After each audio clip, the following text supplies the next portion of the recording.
Здраво и добре дојде во епизода 33, поддржана од Феникс домови за стари лица. Денеска ќе уживате во овој едночасовен разговор со гостинка, која што позади себе има и формално образование и многу неформално образование и пред себе има многу цели, визија, амбиции за да направи нешто во научната фела и во медицината.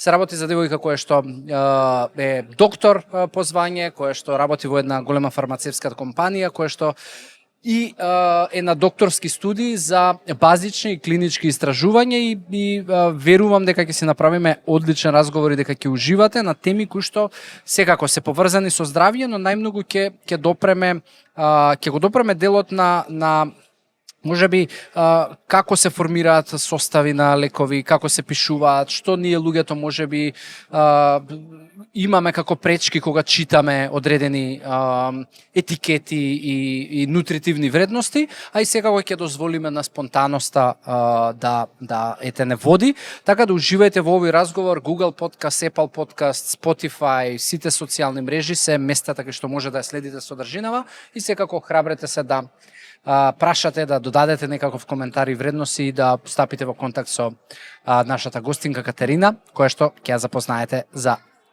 некоја секунда.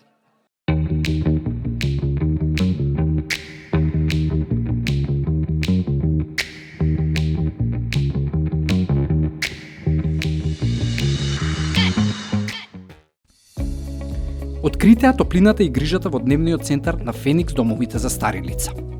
Придружете се на целосно бесплатен еднонеделен пробен период, каде што вашите најблиски ќе можат да уживаат во активности, грижа и енергична заедница секој работен ден.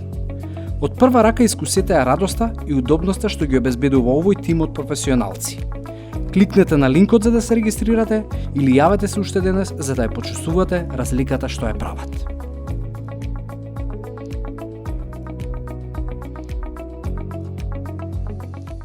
Кате, фала ти за прифатената, експресно прифатена, тоест покана. Спомнавме еднаш само сакаш ли да бидеш, сакам, окей, и вториот пат беше може ли вторник, може вторник, кажи време. Верувам дека ќе уживаш и ти у денешнава епизода и ќе си направиме одличен муабет. Сега, традиционално, кој што ти кажеме на почеток, секој од гостите му даваме време да си се раскаже себе си и да те запознае нашата публика, тоест мојата публика, и земи си колку и да ти треба време и кажи ни која е Катерина Гудева, што прави во животот, зошто го прави и каде ете можеби се гледа и која е нејзината работа од со ништата. Пред се благодарам на поканата и на довербата за присуство на овој подкаст. Јас сум Катерина, доктор по општа медицина. Моментално работам во фармацевската индустрија, во регулаторни работи. Се занимавам со изготвување на медицинска документација и сум студент на докторски студии, како што спомна за клинички и базични истражувања. Во суштина тоа е тоа. Како хоби. Што ти текна? Прво, никогаш не сум слушнал дека постојат овакви студии. И зашто се одлучи баш за нив, а не можеби за специализација во не знам, така во некоја помедицинска гранка, како што обично тоа изгледа на некој студент кој што ќе заврши дипломира медицински факултет? Вака, пред се, доста е неконвенционално. Мислам дека е релативно млада самата студиска програма. Инаку студирам на Универзитет Гоце Делчев во Штип. А медицински исто таму заврши? Не, медицински завршив на УКИМ. Окей. Да, ова некој како втор чекор да речеме.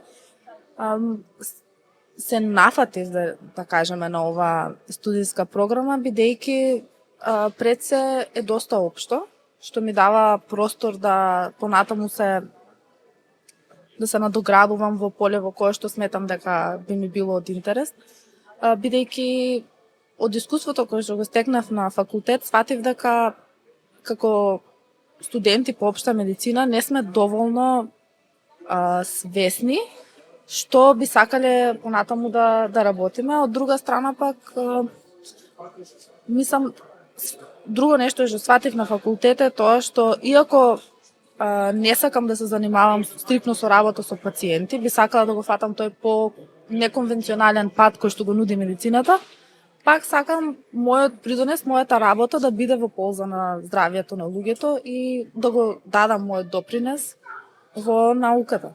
Па да, види, мислам, и убаво го срочи, знаеш, и супер е што на оваа уште возраст сете можеби си видела кај себе дека можеби ја не сум човек кој што ќе ужива во секојдневие исполнето со луѓе пред врата и во ординација и со советување и препишување рецепти, можеби диагнози, туку напротив ќе поминеш време, повторно ќе има голем импакт и влијание работата и врз нели крајните пациенти, ама на еден друг начин, преку можеби нели правење по софистицирани решенија кои што произлегуваат од научни студии, затоа што се што денеска ние го гледаме и го купуваме како лек, суплемент или третман кој што не дај Боже треба да се искористи за да си помогнеш поради одредена диагноза, е благодарение на тие клинички истражувања и научни истражувања кои што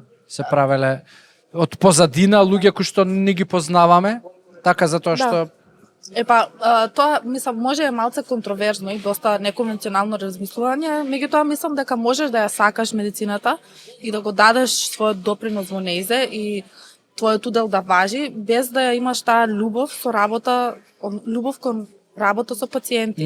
Нели не мора секој од нас да биде вмешан. Мислам дека луѓето општо не можат да или немаат увид во тоа колку ствари импакт имаат луѓето кои што се во медицината, меѓутоа не работат, не се инволвирани директно со пациентите, бидејќи еве некој мој колега за да препише некој лек или за да издаде некој лек, ние што работиме во позадина сме должни да допринесеме или да го обезбедиме тој лек да постои на маркетот.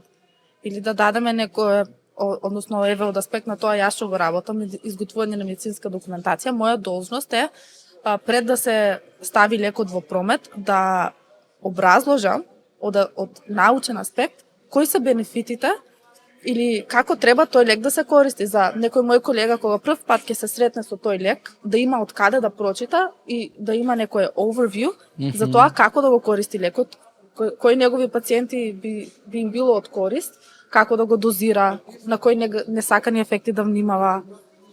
Интеракција со лекови исто така е многу важно, дали ако направи комбинација од неколку лекови, како едни со други би влијаеле и слично. Кате у контекст на ова што го кажа дека нели ете у моментов твојата работа е на еден начин регулаторно тело, регулаторно тело во компанијата кај што работиш, фармацевска. И изготвуваш нели документација, воедно нели се што пишува на кутијата или внатре на она ливче што е ставено. Упатство за употреба и така натаму. И денеска реално сметам дека луѓето прво сме нели не може усе да бидеш едуциран и да имаш знаење и понекогаш благодарение на интернетот знаеш сите некако имаме знаеме од се по нешто. Помалку доволно колку да си создадеме одредени нели теории и предпоставки. Дали се тоа за продукти во маркет, дали се тоа за додатоци во исхрана и слично.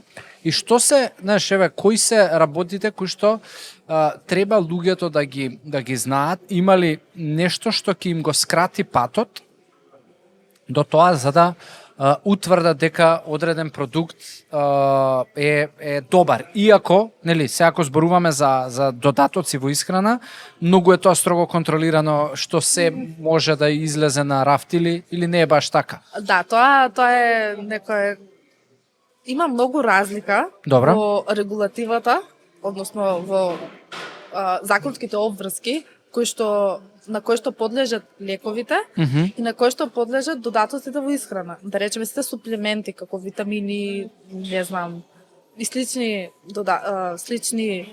суплементи кои што ние ги користиме, Добра. тие подлежат на малце порелаксирана регулатива во споредба со И лековите. таму и поради тоа има можност за манипулација? Да, Добра. апсолутно.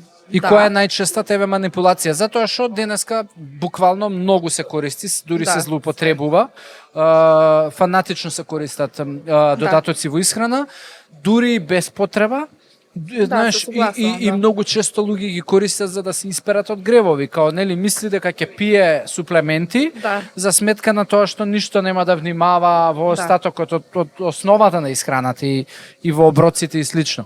Каде тука постои злоупотреба еве од компаниите и што е тоа што луѓето не го разбираме и како еве да си помогнеме, читајте етикета на суплемент, на ОТЦ, така over the counter. Вака, over the count има и овде има разлика. Добро, окей, земи си време. Да, over the counter, кај нас, не знам, лекови без рецепти, предпоставувам би ги крстиле, тоа се пак лекови. И over the counter medicines исто така подлежат на таа стриктна регулатива на која што подлежат и останатите лекови.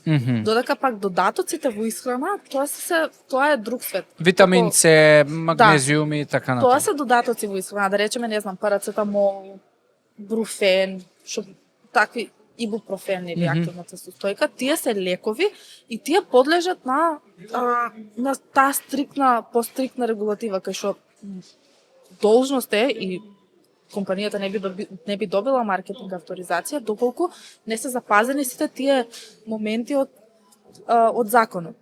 Е сега, според мене, оно што е најважно е да се внимателно да се чита упатството за употреба, зашто ние еве си викаме, не знам, да бе, ја парацетамол цел живот пијам, мене ништо не може да ми биде. Меѓутоа, има многу лекови со кои што можеби парацетамолот може да стапи во некаква интеракција. Да речеме, еве, парацетамолот у суштина е многу хепатотоксичен, значи токсичен за црниот дроб, доколку се пие во огромни количини. Тие се некои, мислам дека луѓето не сваќаат колку е важно да се чита тоа упатство за употреба и таму мислам дека е најдобро срочено се она кое што му е потребно на еден пациент да го знае во врска со лекот. Бидејќи таа една или две страни, колку што е упатството за употреба, е у суштина скратени податоци од нешто што може да биде и до 100 страни, ние кога го пишуваме целото тоа. Исто така за колегите, лекари, односно тоа се јавно достапни податоци. Има регистар на лекови, кој што може слободно било кој сака да изгугла регистар на лекови, да си го впише лекот кој што го користи, таму има збирен извештај. Збирниот извештај представува еден документ во кој што се срочени сите најважни податоци за еден лек. И таму си пишува за кои индикации, како се дозира лекот, кои се негативни несакани ефекти, со кои интеракции може да, мислам, со кои лекови не смее да се комбинира, со кои се контраиндикации, односно кај кои пациенти не смее да се дава лекот и слично. Добро е, што се случува со суплементите, затоа што сепак додатоци во исхрана, знаеш, многу често, нели луѓето ќе прочитаме наслов кој што вика не знам, цинк придонесува за добар имунитет, за бла бла бла, нели витамин С придонесува за она, дури и ЕФСА, нели, што е европсково тело за кој што ги дава тие регулативи и нападствија, дозволува дека ако во одреден продукт има одредена количина на таа и таа, не знам, на тој витамин, минерал, состојка и така натаму, може да се пише ова здравствено тврдење. И, знаеш, многу често производителите, нели, ќе стави одредена количина на на цинк и ќе си пише во етикетата овој производ придонесува за тоа и тоа. Без да, знаеш, без да се напомене дека да, ама за да овој нели се абсорбира и да го има вистинското дејство и ефект, треба и нормална исхрана, треба и ова да консумираш и се пие тогаш, у тие количини, консултирај се со, знаеш, тие се работи кои што барем јас, еве, не сум толку упатен како тебе, ама сум ги забележувал и сум ги истражувал. И прашањето ми е како може човек преку читање на етикета да препознае квалитет на одреден суплемент, затоа што ти ако ставиш во производството одредени суровини, не значи дека и после една година ќе има во тоа апче такви количини и не значи дека ќе се апсорбираат во тој број. Да. Дури некогаш нели може да има непотребно големи количини од одредени витамини, минерали во одреден суплемент. Како човек да може да се снајде у тоа лудило од информации? Има ли... многу добро го строчи кој лудило од информации, апсолутно. Мислам дека тргнувајќи од себе, ако се решам да купам некој суплемент, најпрво би се консултирала со некој колега или да речеме доктор, чие што мислење мене лично ми е релевантно на некој доктор на кој што му верувам и ќе го прашам. Конкретно, зашто сакаш да зборуваме. Ќе го земам за пример биотин. Сари сега ми текна. Зошто? Затоа што сум прочитала на интернет дека ако користам биотин, иначе тоа е витамин Б. Дека ако сакам да ми се ноците подолги, косата да ми расте побрзо, и тоа прочитав на интернет дека ако купувам јас биотин и ако го користам толку и толку време, ќе имам подолга коса. И тоа се јава дека ќе биде некој тренд кај што сите девојки ќе го користат биотинот. Да, тоа е уствари доста актуелно. Добре. Мислам, актуелен тренд е демек ако користиш биотин, ќе ти растат подолго ноктите, косата ќе ти биде подолга и се тоа.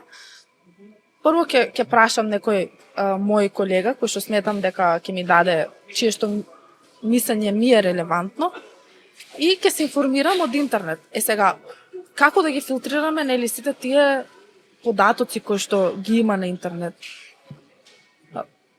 Прво, треба да читаме од релевантни извори. Така, не би препорачала некој да чита од Facebook, не знам, некој пост кај што видаме или во последно време, особено во помладите генерации, го гледам тој тренд кај што не се гугла или не се бараат некои health magazines кои што се докажани дека имаат релевантни извори, туку се бара на TikTok или на Instagram Reels, на TikTok од некој гуру.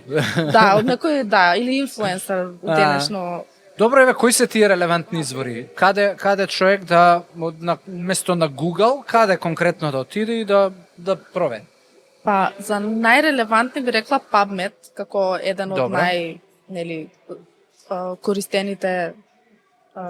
Тоа е база на научни истражувања, на тврдења. Да, и таму е многу важно како се пребарува, бидејќи има и тоа е база. Да, следно тоа ќе ми биде, мислам, баш сакам да те прашам околу тоа.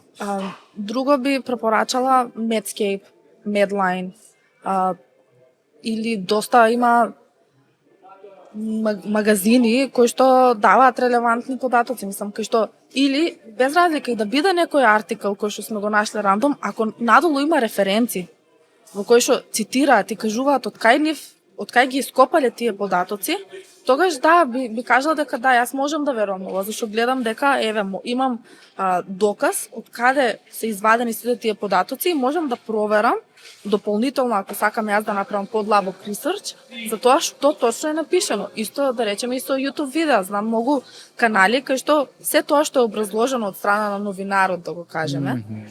Во description си пишува, јас овие податоци ги извадив од оваа студија, од таму, од ваму, нели, проследете го овој линк доколку сакате да истражите понатаму и тогаш знам дека се работи за некој кој што стварно направил некој deep dive на темата. Конкретно да се натоврзам за биотинот, сите тие тврдења дека растат ноктите и дека косата ќе биде подолга се од некои истражувања, 2-3 мислам така нешто, од 1990 година во кој што се вика дека ако користите биотин, вас ќе ви се ќе имате бенефит од тоа. Меѓутоа, она што многу малце луѓе го знаат е тоа што, да речеме, употребата на биотин во подолг период или во подолг период може да интерферира со клиничките истражувања, да речеме, јас сакам да отидам да си ги проверам тироидните хормони. Луѓето не знаат дека уствари во тој процес на евалуирање или на обработка на крвта за да се испита количината на тироидни хормони се користи биотин и може го користам, сум отишла нели да ми земат крв, да ги испитам моите тироидни хормони, да дојде доктор и да ми каже слушај вака Дисбаланс. ти имаш Да. некој Па дисбаланс. иде терапија без потреба. Апсолутно. И сега тука тој аспект исто така е многу важно да кажеме нели што точно користиме и како користиме. И таа информираност еве и да дојде а кога би работела со пациенти, кога би ме праша нели дали да земам или да не земам, моја должност е да им ги образложам сите тие позитивни и негативни страни, да речеме. Дали е исправно, затоа што еве добро, мислам, го срочи ова и јас затоа што еве често си правам проверки на одам на ендокринологија, Да. секоја година правам проверки на хормони, затоа што морам ради крипторхизам. Знаеш што е тоа? Да. Да, ради тоа. И еве и со докторот кој што ме води, Смоковски, вај да го знаеш, нели е професор? Добра. Да. И он секогаш ми знаеш, знае дека вежбам, Да. си дискутираме на теми кога ќе отидам и од него тоа ми е останало дека као колку што можеш изолирај додавање на било какви суплементи. Апсолутно. Знаеш, затоа што престимулирањето на во системот од било што може да донесе погрешна вистинска слика на хормоните. Да, да. И знаеш, и од тогаш ми останало еве ја конкретно за мојата физичка активност буквално све имам исклучено. Знаеш, затоа што и неговата логика беше као не му дозволувај на телото да се навикне дека од некаде од надвор нешто ќе добива помош, па ќе се народски кажано ќе се олабави и ќе го навикнеш да не произведува сам по себе и да не ги да нема правилна функција на сите процеси. Така да апсолутно се сложувам и денеска искрено, знаеш, ја сметам дека многу помалку луѓе живеат со дефицит на витамини и минерали. И дека многу повеќе луѓе живеат со предозираност од витамини и минерали. Да, затоа што еве колку ти го поддржуваш не знам, еве продавање на суплементи кои што се во високи дози, затоа што многу често тоа се случува. Да. Во дози по 100% од дневните потреби. Зашто? Ти, божем, нема да јадеш друга храна, па да треба преку суплемент да ги внесуваш. Да. Мислам дека нели како човек тоа да го препознава, да знае дали овој суплемент чека ова е претерано или е оке, ово е во ред? Не, има некои, да речеме, индикации или медицински состојби во кои што можеби треба да се користат 100% од тие дневни внесови или да постојат фармацевски формулации кои што би им служеле на клиничарите кај пациенти кои што се со некои во потешка здравствена состојба, да ги користат истите кај нив. Меѓутоа, сметам дека ние како здрави индивидуи апсолутно немаме потреба да се изложуваме себе си на таква преголема конзумација на витамини, минерали или било што. Според мене многу е подобро и многу е поздраво истото тоа да пробаме максимално да го внесеме со здрава исхрана. Мислам, тоа ќе кажете да клише, меѓутоа витамин С витамин С, таа е молекулата. Дали ќе ја земаме ја како апче или ќе ја земаме од портокал, at the end of the day истата молекула. Меѓутоа самата комбинација на нутритиенти кои што има во портокалот, начинот на кој што делуваат во гастроинтестиналниот тракт, нели, влакната кои што ги има и сите останати. Што се друго освен витамин С ќе добиеш? Практично тука е вредност. Апсолутно, и начинот на кој што ќе биде тоа апсорбирано. Затоа што витамин С го има во таа, нели, некоја си таблета. Меѓутоа како се апсорбира? Дали има во портокалот некои други работи кои што ја помагаат апсорбцијата на тој витамин С и слично. И тоа треба, нели, многу убаво кажа, не е моментот да ние се тоа што сметаме дека е здраво, го земеме преку некој синтетички произведен продукт, кој што сметаме дека е подобра опција од она што е природно. Дали ако може да се измери ефикасност на суплементи, Добро. Од што зависи таа ефикасност и нели еве да речеме ако сака да го препознава крајниот купувач тоа, дали ти би препорачала земајте, ако веќе се одлучувате за суплементи, земајте суплементи кои што се покомплексни, односно една таблета која што има покомплексен состав на витамини, минерали, нели соединенија во помали дози, или би препорачала еднонутритивни суплементации, така, кој спомна витамин С, или само цинк пијам, или само... Тоа е многу индивидуално, да кажа. Сепак сметам дека најдобро е да ако веќе се решиме на суплементација, да се насочиме на она што ни фали. Ако мене А како ќе знам што ми фали? Крвна слика да си направам, во која што ќе испитам присутност. Апсолутно. Или консултација со матичен лекар, дали ќе биде со специјалист. Нема потреба, еве, има многу случаеви или еве конкретен пример да се даде, да ние живееме во држава кај што имаме многу повеќе сончеви денови во споредба со Скандинавијата. И сега нашиот витамин Д преку сонцето, нели се тоа што го добиваме во нормални количини. Ние немаме потреба за во летни периоди да се суплементираме со витамин Д, за разлика од некои луѓе кои што живеат во држави. А во ладни периоди? Во ладни периоди, во зависност од доколку има нешто што се нарекува seasonal depression, валјда се слушнал тренд некој така. И доколку некој од нас почувствува такви симптоми, да сметам дека е во ред да кажеме на нашиот лекар, вака и вака се чувствувам, дали ќе може да ме насочите, да си испитам концентрација на витамин Д во моето тело, па да видам дека се мали, тогаш би препорачала да се зема витамин Д како суплемент. Меѓутоа, во летно време, мислам, зошто да купувам некој продукт во кој што содржи 400.000 интернационални единици на витамин Д, кога моето тело апсолутно нема потреба од тоа. Разбирам. Ти користиш некои суплементи? Моментално не, да, не користам ништо. Бидејќи се трудам да внесувам се што е потребно преку храна, преку овошје, преку зеленчук, преку... Јасно. Уште едно лудило кое што од информации кое што го среќавам често, верувам и ти, се различни медиумски содржини во кои што нели разговараат луѓе како ја и ти што денеска разговараме и се напоменува во таа и таа научна студија, се кажа ова, постојат научни студии за тоа, тоа е многу добро докажано од научниците и такви некои знаеш од ракав и стресени флоскули дека нели тоа медицината го има докажано без нели да има покритие позади таквото тврдење во смисла окей, од каде е таа научна студија, кој ја спровел, што се случило, кукав примерок на луѓе биле и така натаму, затоа што знаеш убаво звучи, нели релевантно звучи као ја као слушател или гледач на другата страна некој да ми каже научниците имаат докажано ова и ова, па тоа кои се тие, како го докажале и слично, е веќе друга приказка.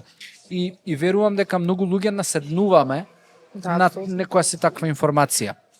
Како човек, тоест, што е разликата помеѓу научните студии и како, знаеш, зошто во светов и постојат контрадикторни научни студии?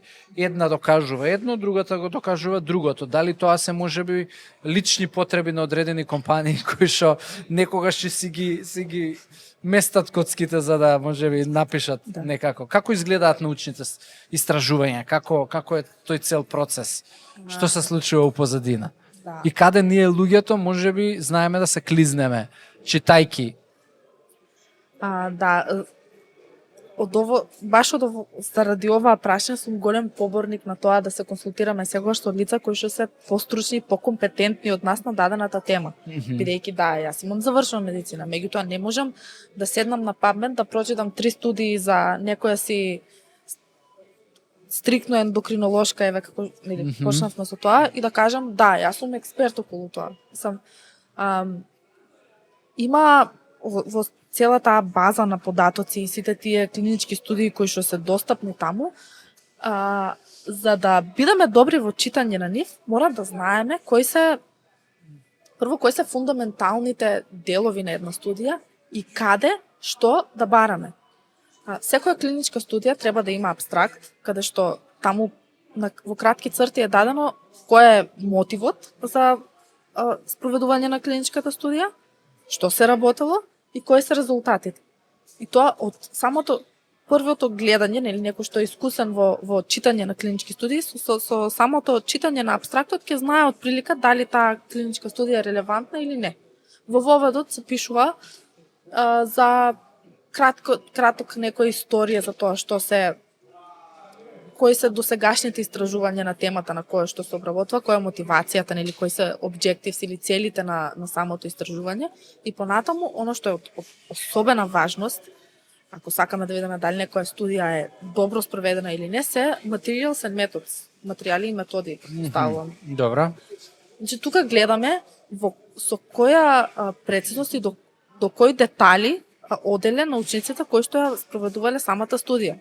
Бидејќи може имам спроведено студија, меѓутоа ако јас ги добивам резултатите преку прашалник на тоа, еве ти витамин С од 500 грама и за 5 дена пиши ми како си.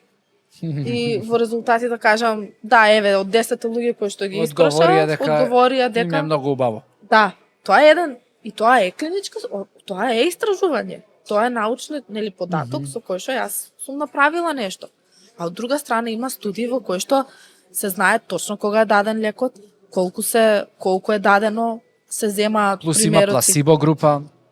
Тоа, да, ќе допреме и на тоа. Мислам, прво сакав од прилика, нели, што викаш, се зема примерок од крв, се гледат точни концентрации, покрај сите тие, нели, прашалници и се тоа. Од аспект на плацебо, оние студии кои што се најрелевантни се рандомизирани двојно слепи студии. Објасни го. Да, рандомизирани значи дека се групата на пациенти или на испитаници не е има критериуми на инклузија и ексклузија, односно критериуми по кои што се вклучуваат испитаниците. Меѓутоа, рандомизирани значи дека групата на испитаници која што е земена ќе ја представува популацијата, општо популацијата која што понатаму е била засегната од тоа клиничко истражување. Да речеме, ако се станува збор за некој истражување за дијабет, се земаат пациенти по случаен избор кои што ги исполнуваат критериумите кои што се потребни за да влезат во клиничката студија и ако се тие испитаници, да речеме 100, ќе бидат некоја репрезентативна група за глобално за сите диабетичари кои што понатаму биле засегнати од тој лек. Тоа е рандомизирана. Двојно слепа значи дека ниту пациентот, односно ниту испитаниците знаат што земаат во моментот, од аспект на плацебо или лекот, ниту пак лекарот кој што ја администрира таа терапија знае дали на пациентот моментално му дава плацебо или му дава од активната супстанца која што е испитувана. Во тој момент доаѓа, нели, плацебо контролирана. Сега, исто така, во тие моменти е важно да лекот кој што се дава, оригиналниот или испитуваниот лек и плацебо да бидат исти во секој аспект. Изглед, вкус, количина, време траење на апликација на лекот. Се тоа мора да биде исто за да пациентот не знае, нели, тој плацебо момент да биде максимално одбегнат или како да го... Јасно. Те разбирам. Спомна активна состојка, субстанца, Добра. И таа терминологија исто често се пласира, се користи.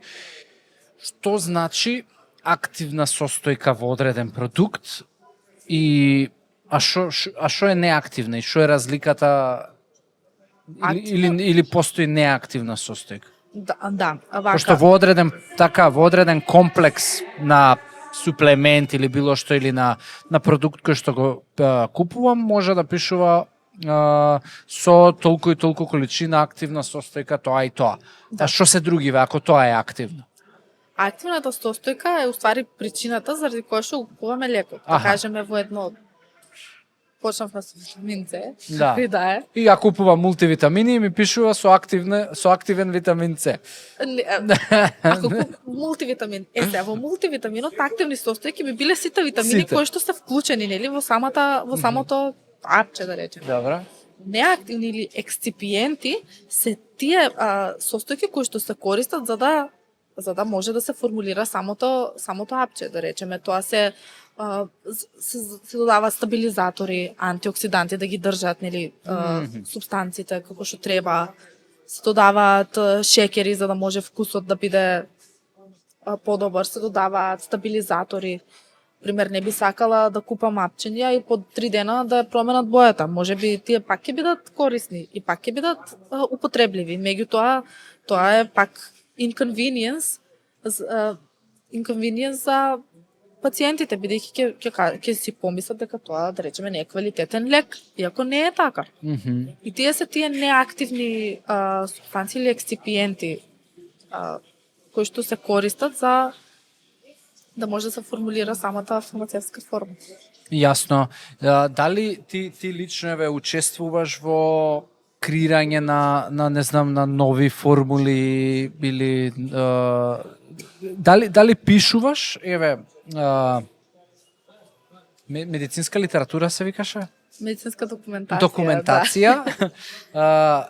И активно да учествуваш во создавање на нови формули и дали можеби твојот тим или дел од тимот или луѓе кои што можеби се надвор од твојот тим, ама во компанијата во која што работиш, превземате иницијативи за одредени клинички испитувања со цел да пласирате нов продукт, нова формула. Не, тоа го работат колеги. Добра. А наша одговорност е, може да има... Не, знам дека го работат колеги, туку прашањето ми беше дали во компанијата се случуваат такви се случуваат истражувања, дали спроведува твојата компанија истражувања клинички? Клинички истражувања. Или треба да смееш и за тоа треба дозвола? За тоа треба дозвола. За тоа треба дозвола, треба да имаш објект кој што ќе ги задоволува сите критериуми и стандарди кои што се пропишани со самата регулатива за спроведување на клинички студии. Тоа се посебни компании, мислам, големи компании, да, има кои што спроведуваат клинички студии, меѓутоа нашата не е. Иако е голема. Да. Не, она што можам да го кажеме дека доста екстензивно и доста длабоко навлегуваме во секоја тема или прашање или дискусија која што ќе произлезе од секојдневната работа. И имам доста поверение или доверба во се оно што излегува од нашата компанија, заради тоа што сепак И ја верувам, види, знаеш, тоа се толку регулирани индустрии, сектори и знаеш, и толку се големи ризиците за една таква компанија да фати шорткат, знаеш, може да го изгуби целиот бизнес и целата компанија да пропадне ради таква глупост, така да и ја имам доверба и не би гледал зошто некој би немал доверба. И едно друго прашање имам во делот на практики, по смисла, дали порано, не знам што тоа може да биде, ама, например, дали нешто пред 30, 40, 50 години, што било пракса, односно се верувало дека можеби одредени активни состојки или лекови придонесуваат за одредена состојба, денеска се докажало дека воопшто тоа нема смисла и се променили формулите и се забраниле воопшто задавање. Тоа е секојдневна, мислам, дело тоа е наша секојдневна работа, бидејќи сите активни супстанции кои што се моментално достапни на пазарот, не може да кажеме дека се 100% ние знаеме за се, не само ние, општо, нели, немаме 100% познавање за тоа која активна супстанца што може и како може да придонесе или со кои лекови како може да стапе во интеракција или слично. Исто така има несакани ефекти кои што се јавуваат многу ретко, кои што не можат да бидат и со самите клинички испитувања не можат да бидат откриени и детектирани. И при детекција на такви несакани ефекти и тоа што ви го спомнав, нели, збирниот извештај и упатството за употреба се менуваат, тие се живи документи кои што константно подлежат на промени. Во зависност од тоа во зависност од достапната литература или сите нови податоци кои што ќе излезат и кои што би биле достапни за нас. Тоа е еден процес кој што константно се менува, константно имаме доток на нови информации, на нови. Добро, и еве кога се пишува документација за одреден Добро. лек, кој што може би е нов на пазарот, излегле научни истражувања и се воведува како дел од терапија или нели врз основа на препишана непрепишана рецепта, дали тие несакани ефекти се познати благодарение на научното истражување и дали секогаш постои ризик за да не се знаат сите несакани ефекти? Или може би пред да се исфрли одреден производ, мора да поминат одреден број на години или декада за да вистински се види што се случува на долг рок со одредена субстанца. Вака, за да ставите еден лек или за да кажеме почнуваме од нула, клиничките студии за еден лек се делат во 4 фази. Има фаза 1, 2, 3, 4. Сега додека да стигне една субстанца до фаза 1 истражување, фаза 1 клиничка студија, тоа се години и години на истражување и испитување на таа субстанца. Прво на стабилност и слично, потоа на клетки и така натаму. Во фаза 1 клинички студии се студии кои што прв дадената активна субстанца прв пат се администрира кај луѓе.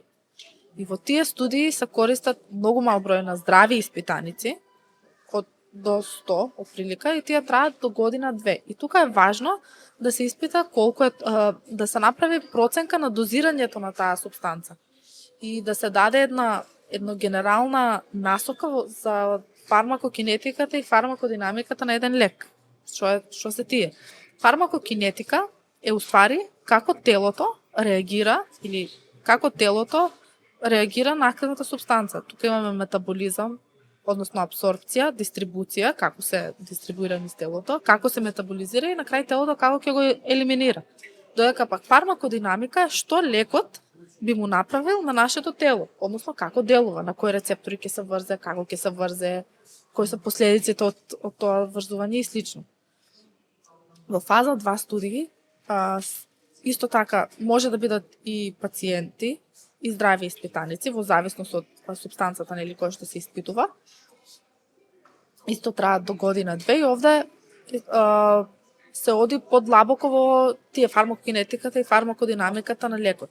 Додека пак во фаза 3 доаѓаат тие клинички испитувања кои што ги зборувавме, рандомизирани, плацебо контролирани, двојно слепи студии, каде што целта е да ја докажеме ефикасноста на самиот лек. И овде тие студии може да траат и до 5 години и се спроведуваат на пациенти.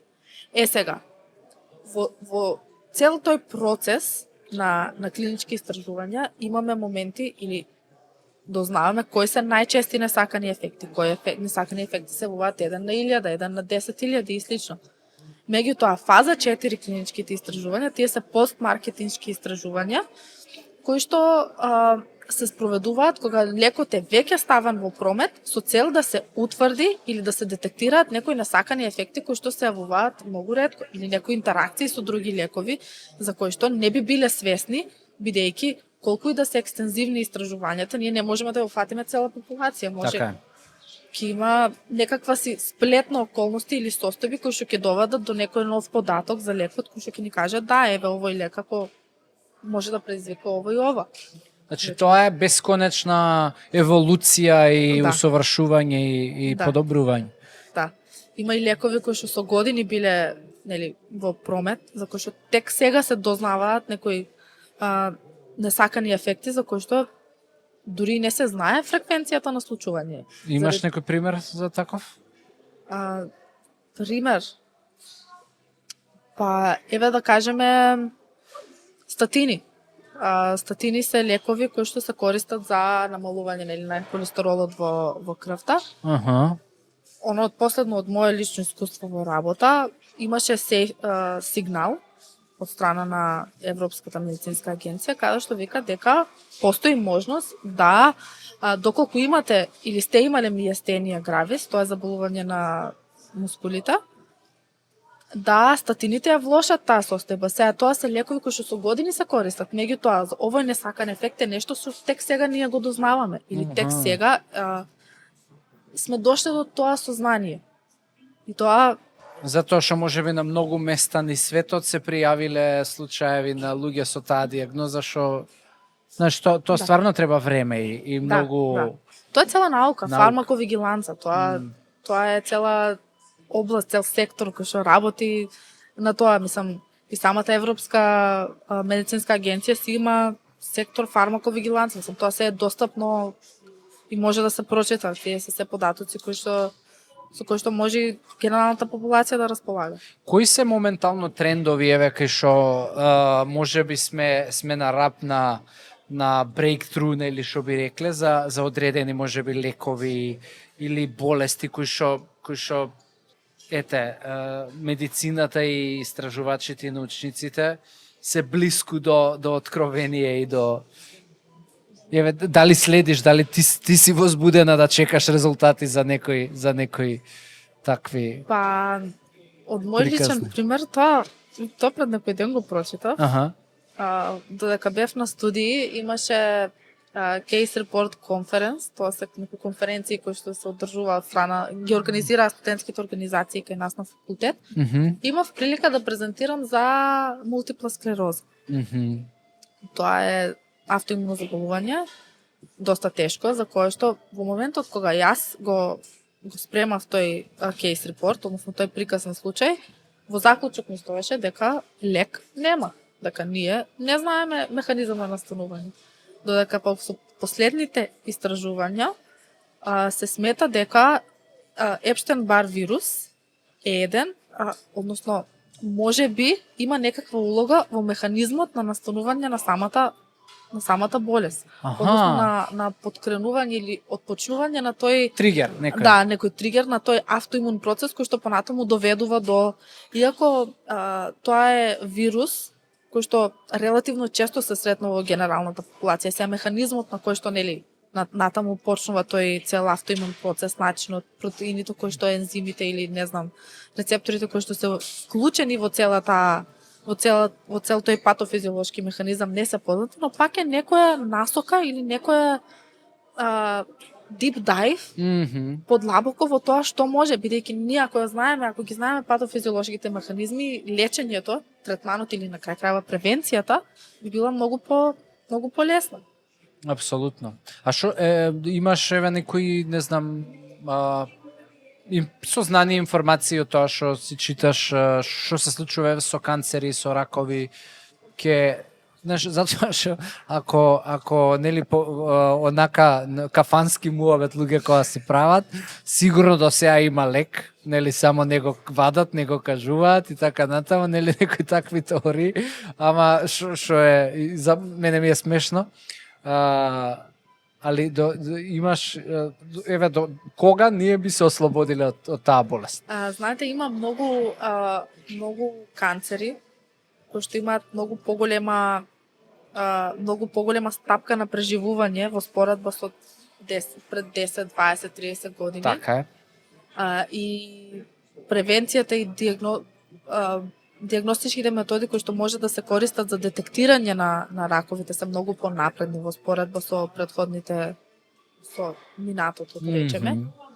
И не верувам дека постојат од тие кафанства му како има лек, ама го кријат. Затоа што секако не е во прилог на индустријата. Да, дополнително тоа со моноклонални антитела и со сите тие со цел тој напредок кој што го има во медицината, во денешно време е многу по опциите за третман на рак се многу по големи или многу по големи во споредба со претходно. Сега не можам да кажам да дадам некоја генерална генерално мислење, бидејќи механизмот на кој што настануваат раковите и типовите на ракови, тоа е една огромна, мислам, има голема разлика од рак до рак и од механизам на настанување до механизам на настанување. Јасно, јасно.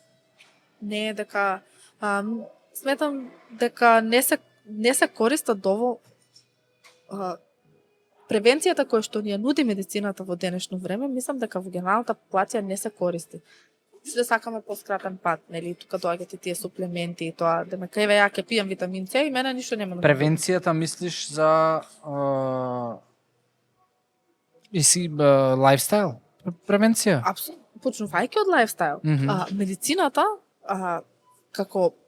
како наука и како гранка, како помош на луѓето треба да биде фокусирана на превенција, а не на третман на одредени на заболување. Сметам дека ние имаме многу повеќе достапни информации во денешно време, има многу повеќе литература која што може да се прочита. Меѓутоа, тоа главното одење на лекар, доктора, јас вака и вака се осеќам, редовното земање на крвна слика, редовното кај жени што се над 30-35 години, мамографии, пап тестови, слично, пак останува оно што е најважно или оно што ние најмногу може да го направиме за нашето здравје, за да превенираме било каква болест. Да, на едно предавање имаше прашање, вика, дали ако ви кажам дека постои апче кое што за 40 до 50% ќе ви ги намали шансите да заболете од канцер, дали би го земале? Сите апсолутно се, да. Да. А тоа апче се вика вежбање. Зашто не го земате? Апсолутно. И тоа е може би контроверзно размислување, ама како медицинско лице, иако не работам со пациенти, сметам дека сето она што јас би го дала како совет на некој мој близок или на некој другар, другарка или било кој ме советува, кога јас му кажам, слушай, не треба да пушиш, треба да се храниш здраво, треба да вежбаш. Мислам дека треба тоа да потекнува од мене, јас како индивидуа да ги живеам тие норми и принципи кои што ги налагам на моите пациенти, за да може тоа што го зборувам да биде кредибилно.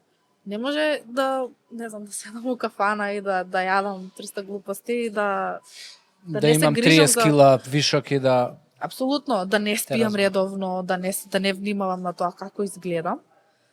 И да им кажам на луѓето, ти треба да вежбаш, или ти не треба да пушиш, или не треба да пиеш алкохол. Со кое право, или како јас ќе го кажам тоа, ако не е нешто поред кое што јас живеам. И може би не треба така да се делат луѓето, меѓутоа сметам дека колку што е важна содржината во нас, толку е важна и формата, бидејќи тоа кажува за тоа колку ние внимаваме на себе. Апсолутно се сложувам и те поддржувам и го промовирам и го живеам и го применувам. Базични и клинички. Што е базично, што е клиничко? Базични се сите оние гранки од медицината кои што не се занимаваат директно со пациенти, да речеме, директно со пациенти кои што не инволвираат тестирање врз луѓе и прибирање на, дали е тоа микробиологија, дали анатомија, физиологија, иако нели го проучуваат човековото тело, меѓутоа не е нешто со кое што ни е потребна секојдневна пракса со пациенти да би можеле да спроведеме некакво си истражување. Исто овде спаѓаат биохемија, која друга, генетика, хистологија. Сте тие се гранки од медицината за кои што, да речеме, може да се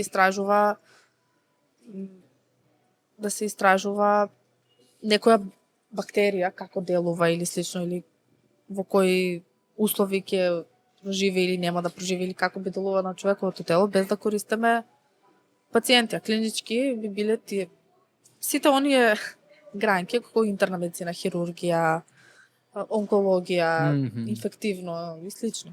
Така има некоја таква генерална поделба, така се поделени и студиите, нели, од 1 до 3 година се тие сите базични каде што се дава една подлога, едни темели се градат во знаењето за општо за човековиот организам, за да понатаму на клиника сето она што е базично научено може да го примениме како податоци, како да речеме, исто фармакологија овде спаѓа. Значи, ние треба прво да ја научиме анатомијата на телото, потоа таа анатомија како функционира.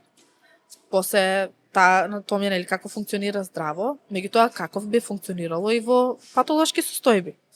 Потоа учиме на фармакологија кои се лековите или кои се достапните третмани, за да на крај на клиника сето тој конгломерат од податоци може да го примениме во диагностицирање или во давање третман на пациентите. Јасно, да, комплексно е прилично и верувам дека сам вака, нели, верувам тебе ти е интересно многу тоа што го учиш. Уште колку години имаш? Па само што почнав, прв семестар слушав сега, така да уште најмалце 2. Уште најмалце 2. Најмалце 2. И после тоа знаеш или ќе чекаш на моментална инспирација кој води би ги фатила? Би чекала искрено на моментална инспирација, затоа што тој од факултет ми остана како една од поголемите лекции кои што ги понесов студиите, дека колку повеќе знаеме или колку повеќе читаме, сакаме дека ствари не знаеме. Колку ствари податоци и информации има, се достапни и колку лесно, што наш допринес или со наша посветеност и работа, можеме и ние да допринесеме во таа цела бара или во цел тој океан на знаење. Има една мисла која што ми остана, мислам, така доста мојата менторка ми ја спомна, дека да, можеби твоето истражување ќе биде само една капка во океанот и нема да биде ништо посебно, меѓутоа океанот како се полни? Капка по капка и тоа некако. Затоа е океан, многу капки. Да, и тоа ме мотивира да и да истражувам и да учам и да се трудам и да го давам својот допринос. Да, види, па нема безвреден допринос. Допринос е допринос и секој е вреден и знаеш, ако човек очекува дека нели да го создаде идеалниот и допринос и доволно големиот, тогаш никогаш ништо нема. Па исто и со клиничките истражувања, нели ние сите се поставува некаква си хипотеза и очекуваме да добиеме некакви си за нас позитивни резултати. Меѓутоа и негативните резултати се пак резултати. Пак доаѓаме до помагаат за некое следно истражување да не се оди по тој пат. И на крај на денот, знаеш, и нели преска спомнав како постојат ли некои најави за откровенија. Сите тие откровенија се резултат на многу ситни истражувања, на многу неуспеси и проби и долгорочни употреби на методи и лекови и така натаму. Па да, и тоа е упорност и креативност во работата. Верувам дека и денеска технологијата многу ги убрзува, ги помага работите, затоа што докаде сега стигната медицината е неверојатно. Па да, тргнувајќи од сеќавања како мала мајка ми кога носела дома по книги и книги за да најде 3 реченици да може да допише. Поспоредба со од телефон сега ти ги кликаш. Да, достапноста ние која што имаме моментално.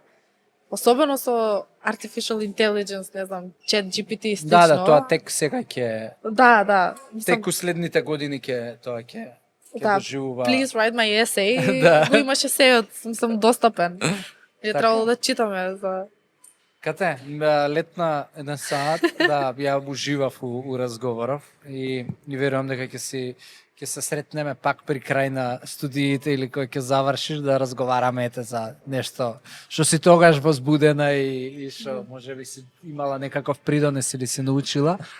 И фала ти уште еднаш што одвои време, што даде придонес во Wellcast, во заедницава и ти посакувам огромен успех во се што правиш и овака со оваков ентузијазам и елан да зрачиш постојано.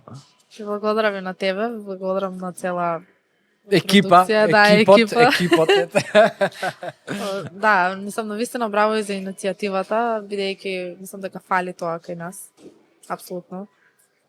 И благодарна ми за довербата дека може би ќе произлезе нешто добро од ова. Апсолутно. Така, Веќе е произлезено.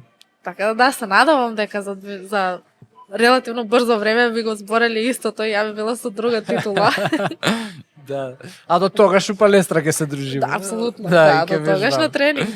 Супер. Дечки, фала ви за вниманието и се гледаме у следна епизода. Чао! Открите ја топлината и грижата во дневниот центар на Феникс домовите за стари лица.